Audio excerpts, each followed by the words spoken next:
Hello అందరికీ ఈరోజు టమాటా ములక్కాయ కూర చేశానండి. ప్రాసెస్ చూద్దాం పదండి. ఇలా ములక్కాయను శుభ్రం చేసుకొని పీసెస్గా కట్ చేసుకొని పక్కన పెట్టుకోవాలి. తర్వాత టమాటో, ఉల్లిపాయ, పచ్చిమిర్చి ఒక కడాయి పెట్టుకొని ఒక 5 టేబుల్ స్పూన్ ఆయిల్ వేసుకోవాలి.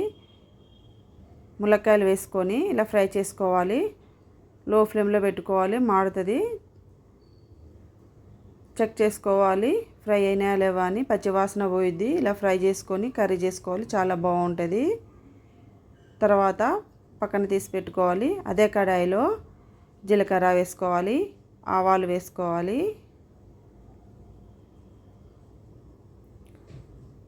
ఆనియన్ కూడా వేసుకోవాలి. ఒక 4 పచ్చిమిర్చి వేసుకున్నాను. చిటికెడు పసుపు వేసుకోవాలి. ఒక స్పూన్ అల్లం వెల్లుల్లి పేస్ట్ వేసుకోవాలి.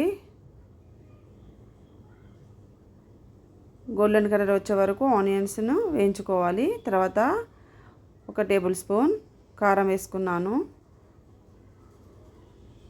కొద్దిగా జీలకర్ర మెంతుల పొడి వేసుకోవాలి. చాలా టేస్టీగా ఉంటుంది, స్మెల్ బాగుంటుంది. పులుసు కూరలకైనా, టమాటోకైనా, పప్పులకైనా జీలకర్ర మెంతుల పొడి చాలా బాగుంటుంది. తర్వాత మూత పెట్టుకొని ఒక 5 మినిట్స్ అలా లో ఫ్లేమ్లో ఉడికించుకోవాలి.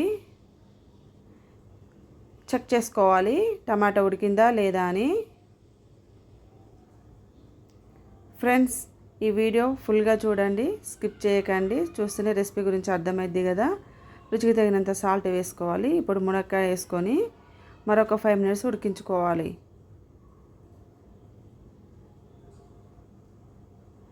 అన్నంలోకి చాలా టేస్టీగా ఉంటుందండి. పుల్ల పుల్లగా కమ్మగా ఉంటుంది తింటే. తర్వాత ధనియా పౌడర్ వేసుకోవాలి. లాస్ట్లో కొత్తిమీర వేసుకోవాలి. చెక్ చేసుకోవాలి కర్రీ అయిందా లేదా అని. స్టవ్ ఆఫ్ చేసుకోవాలి. ఇలా బౌల్లోకి సర్వ్ చేసుకోవాలి. ఫ్రెండ్స్, ఈ వీడియో నచ్చితే సబ్స్క్రైబ్ చేసుకోండి, లైక్ చేయండి, ఫ్రెండ్స్కి షేర్ చేయండి.